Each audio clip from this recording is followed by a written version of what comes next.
vendi nada. As pessoas percebem quando a gente tá com medo, né? Percebe. Mas aí eu fui me soltando. Falei, sabe de uma coisa? Ninguém me conhece aqui, não sabe quem eu sou. Pronto. E a minha história é legal. Eu não tô aqui... Eu não sou só um vendedor de caneta, eu sou um estudante de engenharia. Comecei a colocar coisas boas na minha mente. Isso, muito bom. E aí aquilo foi me dando uma força. E eu comecei a brincar com a galera. Já no terceiro vagão, aí eu já comecei a vender muito. Eu sei que no primeiro dia, eu vendi 200 canetas no trem. Nossa. Em questão de 3 horas, assim. Nossa. Saí, voltei, comprei mais caneta, vendi. Que bacana isso. Eu sei que é o seguinte, eu cheguei num nível que eu tava vendendo 10 mil reais de lucro, não é o faturamento, sim, tá? Sim. De lucro... Entendi. Por mês, vendendo caneta. E dava pra pagar a faculdade legal. Sim, mas muito tranquilo. E eu não trabalhava todo dia. Por causa da voz, eu chegava muito cansado. Eu fazia engenharia elétrica lá na Estácio de Sá, no centro do Rio. Eu cheguei no centro ali, sentei na laboratório de informática da faculdade, né? E eu fiquei pensando assim, cara, eu preciso vender alguma coisa aqui no centro para continuar sobrevivendo, mantendo a... Tinha que dar um jeito, Pois é. E aí eu orei a Deus, falei, Deus, me dá uma direção. E eu pesquisei lá, fornecedor no centro do Rio de Janeiro.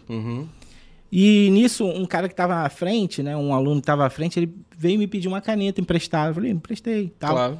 Quando ele veio me devolver a caneta, ele veio todo nervoso.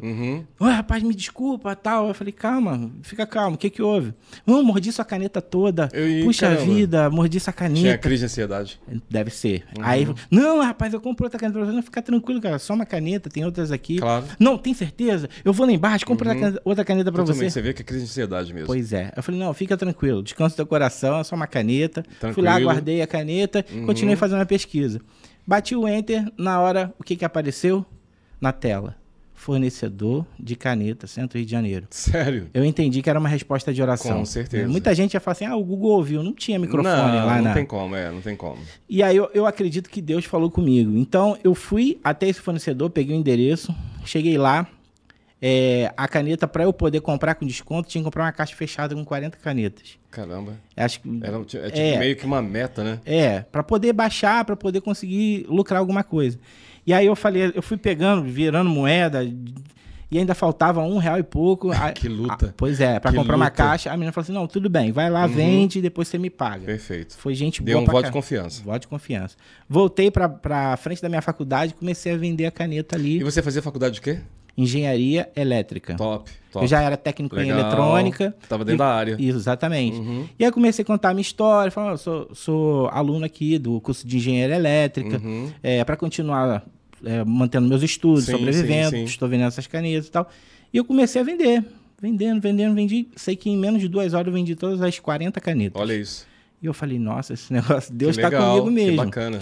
E aí comecei a vender. Isso lá no Rio? No Rio. Aí já estava tarde, fui embora para casa. No outro dia, o que aconteceu? Eu cheguei lá cedo, comecei a vender. Só que eu percebia que eu falava muito para vender uma caneta. Aí perdia tempo. Perdia muito tempo para ganhar muito pouco. E aí eu orei a Deus de novo, ele me deu uma estratégia, chega nos grupinhos. Então eu chegava no grupinho que estava conversando, estava fumando ali e tal. Eu chegava, tudo bem, com licença, posso chegar e tal. Apresentava a caneta, tinha lá todo um script que Deus me deu também, que foi muito bacana. E era uma caneta diferenciada, e eu falava, essa aqui não é uma simples caneta, é uma caneta terapêutica. Aí jogava o papo e aí, não, mas realmente ela era muito boa. E aí eu fazia... eu falei, não quero que você acredite no que eu estou falando. Eu quero que você tenha a sua experiência de escrita com ela. Então deixava a pessoa escrever. Quando ela pegava a caneta, realmente a caneta ela produzia uma sensação muito bacana. Quando ele escrevia, ele falava assim, nossa, que caneta é essa? Aí a galera... Pô, eu quero ver também e tal. Então, eu falava uma vez, vendia para um monte de gente. Então, a tática mudou e te ajudou a vender mais. A vender mais. Então, eu chegava num grupinho onde eu vendia uma caneta, comecei a vender 3, 4 canetas nessa estratégia. Mas eu ainda estava muito pouco. Chegava no final do dia, eu estava com a garganta cansadíssima. Fala o dia todo. O dia todo. Eu falei, preciso escalar isso aí. Eu já tinha trabalhado na Supervia. Você já andou de trem lá no centro? Sim, várias vezes. Lá é igual um shopping, trem, né? É igual um shopping. Lá, tem até galinha, o pessoal vende lá no trem. Falei, eu vou vender lá no trem. Fui vender caneta. Mas nessa época eles não proibiam, não? Porque hoje, se pegar, dá um probleminha. Não pode, tá? Não o pessoal pode. dá um jeito, né? O carioca dá um jeito. Inclusive tem uma mafiazinha lá dentro, lá. Sim, entendeu? sim, é normal. Mas eu conheci, como eu trabalhei no centro de controle da Supervia, tá? Eu conhecia todo mundo que era da segurança, chefe de segurança, e foi a minha bobeira falar isso aí pra quem vendia lá, porque chegou uma hora que eles começaram a pegar em cima. Mas aí eu comecei a vender lá.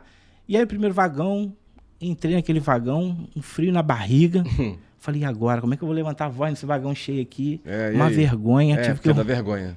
Tive que romper essa barreira. Muito. E eu ali, suando frio. Era pra pagar a faculdade, sabe aquele frio na barriga, assim, eu tenho que ir no banheiro. Porque... Mas aí eu falei, ó, tem que fazer. Não tem jeito, tô aqui, vou ter que ir. Faculdade. Primeiro vagão, levantei a voz lá de qualquer jeito. E ninguém olhou. O pessoal ignora legal. Não vendi nada. As pessoas percebem quando a gente tá com medo, né? Percebe. Mas aí eu fui me soltando. Falei, sabe de uma coisa? Ninguém me conhece aqui, não sabe quem eu sou. Pronto. E a minha história é legal. Eu não tô aqui... Eu não sou só um vendedor de caneta, eu sou um estudante de engenharia. Comecei a colocar coisas boas na minha mente. Isso, muito bom. E aí aquilo foi me dando uma força. E eu comecei a brincar com a galera. Já no terceiro vagão, aí eu já comecei a vender muito. Eu sei que no primeiro dia, eu vendi 200 canetas no trem. Nossa. Em questão de 3 horas, assim. Nossa. Saí, voltei, comprei mais caneta, vendi. Que bacana isso. Eu sei que é o seguinte, eu cheguei num nível que eu tava vendendo 10 mil reais de lucro, não é o faturamento, tá? Sim. De lucro... Entendi. Por mês, vendendo caneta. E dá pra pagar a faculdade legal. Sim, mas muito tranquilo. E eu não trabalhava todo dia. Por causa da voz, eu chegava muito cansado. Então eu trabalhava segunda, quarta e sexta. E eu ganhava 10 mil reais. Então essa é a maior prova para você que está assistindo aí, que empreender, se você... Qualquer um pode empreender. Quem imaginaria que caneta ia me render 10 mil reais de salário? Exato. E trabalhando 3 dias na barato, semana. né? E vendendo barato. E vendendo barato. 3 reais eu vendia caneta. 3 reais, vendendo barato. Tinha lá as técnicas que Deus me deu, mas... Claro. Cara... Mas sabe o que é? É que você, assim, primeiro teve foco, determinação. Preciso pagar minha faculdade. Tinha um porquê. Né? É só um período e acabou a faculdade, enfim, vou trabalhar naquilo que eu gosto. Eu pegava meu carro quando saía da faculdade, lá da Supervia, que eu vendia as canetas de noite, parava no ponto da van, pagava o carinha, ó, bota a gente aí pra levar pra Itaboraí, pra custear o gás ainda do carro, né? E ainda ganhava um dinheirinho. Às vezes eu falava assim, não vou pra Itaboraí, eu vou pra Rio Bonito, porque era um valor a mais, era 20 reais em vez de 10 reais. Sim. Então trazia, tanto quando eu ia, quando voltava, quem pagava pedágio, pagava tudo isso daí, era quem ia comigo. Ao mesmo tempo eu tava beneficiando um trabalhador que tava ali na fila da van, ia chegar à tarde. Sim. Levava, voltava. E aí comecei ali, só que chegou uma hora que é o seguinte, eu vendia caneta, não tinha ninguém vendendo caneta lá no ramal que eu vendia, que era o Japeri e o Santa Cruz. Sim. Mas quando você começa a vender muito, o que acontece? Mesmo eu não tendo outro vendedor de caneta, eu automaticamente me torno uma pessoa que é concorrente do outro. Por quê? Se eu consigo tirar o dinheiro do bolso do cliente antes do outro fazer a proposta, eu sou concorrente direto. Concorda? Faz sentido. Então a galera começou a querer pegar no meu pé. E aí tinha uma reuniãozinha lá, que falou assim, você tem que ir na reunião lá em tal lugar, porque tem que pagar lá o segurança. E eu não ia fazer isso de forma nenhuma. E aí eu caí na bobeira de querer bater de frente e comecei a falar, eu conheço todo mundo do COSE, que o COSE é o Conselho de Segurança lá do Supervia. Conheço todo mundo, rapaz, desde lá do cara que fica lá no CCO até o segurança aqui, não sei o que e tal. Sei que eles começaram a me acharcar, todo trem que eu entrava, eles começavam a falar até ameaça de morte. Caramba, assim, às vezes você tem que ser político para você poder continuar. Tem que ser. Ali foi uma falta de sabedoria. Foi. Eu acredito que também teve uma mão de Deus. E tudo aprendizado, né? Exatamente. Aí eu falei, eu não posso ficar aqui para sempre. Tava, muito legal, ganhando 10 mil reais. Sim. Eu ganhava mais do que eu ganhava lá no metrô. E aí eu comecei a fazer, vou vender algumas coisas na internet.